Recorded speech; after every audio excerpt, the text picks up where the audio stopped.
கலியுக தெய்வமாகிய சுவாமி ஐயப்பனுடைய முழு வரலாறையும் இந்த வீடியோவில் பார்க்கலாம்.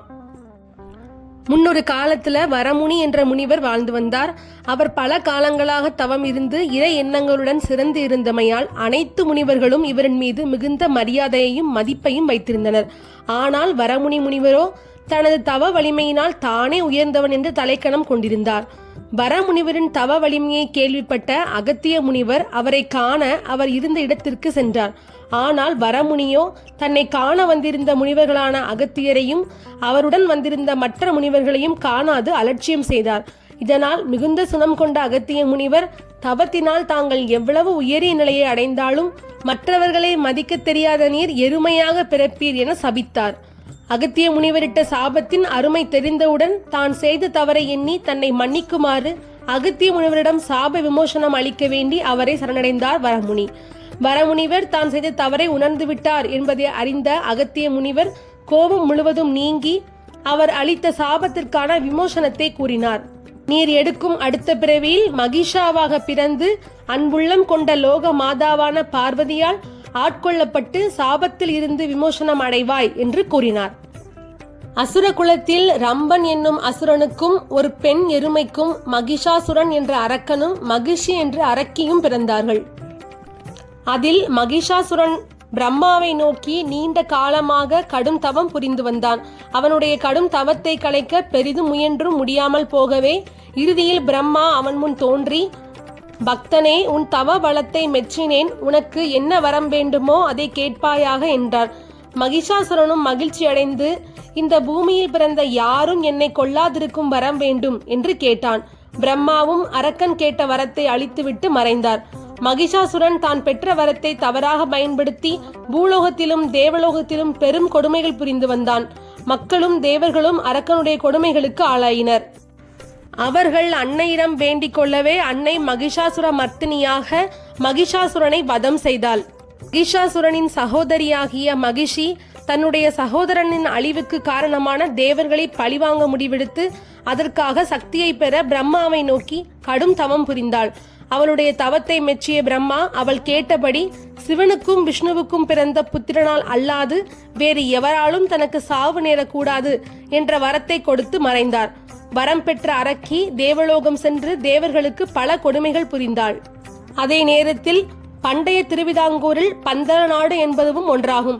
இந்த பந்தல நாட்டை பாண்டிய வம்சத்தில் தோன்றிய ராஜசேகர பாண்டியன் என்பவன் ஆண்டு வந்தான். இவன் வீரதீர பராக்கிரமத்தில் மிகவும் வல்லவன். முறையாக நாடாண்ட இவனது ஆட்சியில் மக்கள் எவ்வித குறைபாடுமின்றி வாழ்ந்து வந்தனர். அழகிய ராணியும் அன்பான குடிமக்களும் ஆண்டு அனுபவிக்க பெருஞ்செல்வமும் இருந்த போதிலும் தனக்கு பின் நாட்டை ஆள ஒரு வாரிசு இல்லையே என்ற பெருங்குறை அந்த மன்னனுக்கு இருந்தது. பந்தல நாட்டு குடிமக்களும் அன்பே வடிவான தம் மன்னனுக்கு பிள்ளை செல்வம் இல்லையே என்று பெரிதும் வருந்தினர். சிவபக்தனான மன்னன் ராஜசேகரனும் ராணியும் தங்களுக்கு வாரிசு வேண்டி சிவபெருமானை தினமும் வழிபட்டு வந்தனர். மன்னன் மீது மாறாத அன்பு கொண்ட மக்களும் மன்னனுக்கு வாரிசு வேண்டி சிவபெருமானை வழிபட்டு வந்தனர். இந்த சூழ்நிலையில பல காலங்களுக்கு முன்பே பஸ்மாசுரன் என்னும் அரக்கன் சிவபெருமானை நோக்கி கடும் தவம் இருக்க தொடங்கினார். நாட்கள் காலங்கள் என அனைத்தையும் கடந்து மனதை ஒருமுகப்படுத்தி சிவபெருமானை சிந்தையில் கொண்டு தவத்தினை தொடங்கினார். பஸ்மாசுரனின் தவத்தில் மனம் மகிழ்ந்த சிவபெருமான் அவனுக்கு காட்சியளித்தார். சிவபெருமான் பஸ்மாசுரனை நோக்கி, உன் தவத்தால் எம் மனம் மகிழ்ந்தோம் என்றும் வேண்டும் வரத்தை கேட்டு பெறுவாயாக என்றும் கூறினார். அசுரனும் தன்னை யாராலும் அழிக்க இயலாத அழிவில்லாத வாழ்க்கை வேண்டும் என்று வேண்டினான். அதற்கு சிவபெருமான், இயற்கை நியதிக்கு அனைவரும் கட்டுப்பட்டவர்களே, இதிலிருந்து விதிவிலக்கு பெற இயலாது, ஆகவே வேறு வரத்தினை கேட்பாயாக என்று கூறினார். பின்னர் சிந்தித்த பஸ்மாசுரன் தான் யாருடைய சிரசில் கை வைத்தாலும் அவர்கள் சாம்பலாக வேண்டும் என்ற வரத்தினை அளிப்பீர்களா என்று வேண்டி நின்றான். சிவபெருமானும் அவன் வேண்டிய வரத்தை அவ்விதமே அளித்தார். தான் வேண்டிய வரத்தினை பெற்ற அசுரன் அதனால் மிகுந்த மகிழ்ச்சி அடைந்து பெற்ற வரத்தின் வலிமையை அறிந்து கொள்ள தனக்கு வரம் அளித்த சிவபெருமானின் மீது பரிசோதிக்க முற்பட்டான். சிவபெருமான் அனைத்தும் அறிந்தவராயிற்றே, அதாவது தனது பக்தர்களின் செயல்பாடுகளை நன்கு அறிந்தவராயிற்றே. எனவே வரம் அளித்த சிவபெருமான் அவ்விடம் விட்டு மறைந்து சென்றார். பின் கொண்ட கர்வமே அவன் மனதில் மிகுந்த மகிழ்ச்சியை உருவாக்கினாலும் அதுவே அவன் அழிவிற்கு வழிவகுக்க காரணமானது. பஸ்மாசுரன் தனது வரத்தினை சிவபெருமானின் மீது பிரயோகிக்க சிவபெருமான் இருக்கும் இடத்தை தேடி செல்ல தொடங்கினான். இந்த சூழலில் இருந்து காக்க சிவபெருமான் திருமாலை எண்ணினார். சிவபெருமானை தேடி சென்ற பஸ்மாசுரன் வழியில் ஓர் அழகிய உருவம் கொண்ட காண்போரை ஈர்க்கும் வண்ணம் முக அழகும் உடல் அழகும் கொண்ட ஒரு பெண்ணை கண்டு தான் எதற்காக இங்கு வந்துள்ளோம் என்ற எண்ணத்தையும் மறந்து அந்த பதுமையின் பின்னே செல்லத் தொடங்கினான். எழில் மிகுந்த அழகான உருவம் கொண்ட பதுமையே திருமாலின் மோகினி அவதாரம் ஆகும். பின்பு பதுமையிடம், யார் நீ? இவ்வளவு எழில் கொண்ட உன்னை இதுவரை நான் இவ்வுலகில் கண்டது இல்லை என்று பஸ்மாசுரன் அந்த பதுமையிடம் கூறினான். பஸ்மாசுரனின் பதிலை கேட்ட பதுமையான மோகினி அவனை பார்த்தபடி ஒரு அழகிய எழில் மிகுந்த புன்னகைத்ததும் அவன் தன்னை முழுவதும் மறந்தான். மோகினியின் அழகிய சிரிப்பில் தன்னை மறந்து தான் யார் என்பதை அறியாமல் நின்றிருந்த பஸ்மாசுரன் தன் மனதில் தோன்றிய எண்ணங்களை மோகினியிடம் எடுத்துரைத்தான். அதாவது, நான் அசுர குலத்திலேயே மிகவும் பலம் வாய்ந்தவன் என்றும் என்னை எவராலும் வெல்ல இயலாது என்றும் என்னை கண்டு சிவபெருமானே பயந்து மறைந்துள்ளார் என்றும் தன்னை பற்றிய பெருமைகளை மோகினியிடம் எடுத்துரைத்தான். பின்பு, மோகினியே, உன் அழகானது என்னிடம் இருக்கும் சக்தியை காட்டிலும் பலம் கொண்டதாக உள்ளது என்றும் நீ என்னை மணந்து கொள்வாயா என்றும் அசுரனான பஸ்மாசுரன் மோகினியிடம் கேட்டான்.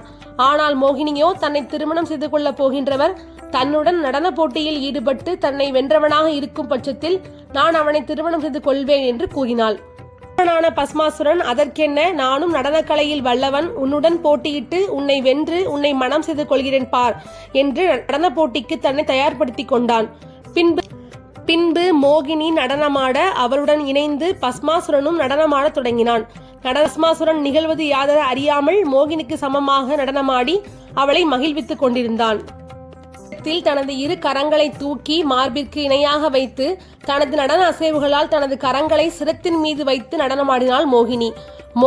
மோகினியை பின்தொடர்ந்து நடனமாடி கொண்டிருந்த பஸ்மாசுரன் அவளை பின்தொடர்ந்து நடனமாடும் நிலையில் தான் பெற்ற வரம் பற்றிய எண்ணம் அவன் நினைவிற்கு எட்டாமல் நடன நிலையில் தன்னை முழுவதும் மறந்து அபிநய கலையால் தனது கரங்களை கொண்டு தனது சிரத்தின் மீது வைத்த அடுத்த கணமே அவன் பெற்ற வரத்தால் முழுவதும் எரிந்து சாம்பலாகி தனது அழிவை தேடிக்கொண்டான்.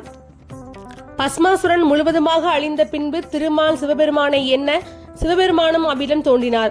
சிவபெருமான் மோகினியாக அவதாரம் கொண்ட திருமாலை கண்டதும் பிரம்மதேவர் எடுத்துரைத்திருந்த மகிழ்ச்சி அரக்கியை அழிக்கும் தருணத்திற்காக காத்திருந்தது போல் சிவபெருமான் மோகினி அவதாரத்தை காண இரு சக்திகளின் இணைவால் ஒரு மாபெரும் சக்தியானது பல லட்ச சூரிய ஒளியின் வெளிச்சத்தை காட்டிலும் அதிக வெளிச்சம் கொண்ட ஒரு குழந்தையை உருவாக்கியது. சக்திகளின் இணைவால் உருவான குழந்தையை காணவும் அரக்கியின் இன்னல்களில் இருந்து தங்களை காக்கும் வல்லமை கொண்ட ஐயனை காணவும் தேவாதி தேவர் கூட்டம் அனைவரும் அவர் உருவான இடத்தை வந்தடைந்து அக்குழந்தையை கண்டு மனம் மகிழ்ந்தனர். இவ்விடத்தை ஆண்டு கொண்டிருக்கும் பந்தலராஜன் என்னும் அரசன் மிகுந்த சிவபக்தி கொண்டவன் என்றும் அவனுக்கு பிள்ளை இல்லையே என்றும் ஏங்கிக் கொண்டு உள்ளான்.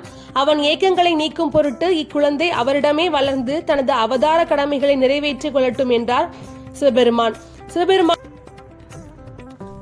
சிவபெருமானும் மோகினியும் பிறந்த குழந்தையின் கண்டத்திலேயே ஒரு மணியை கட்டி வைத்துவிட்டு மறைந்தனர்.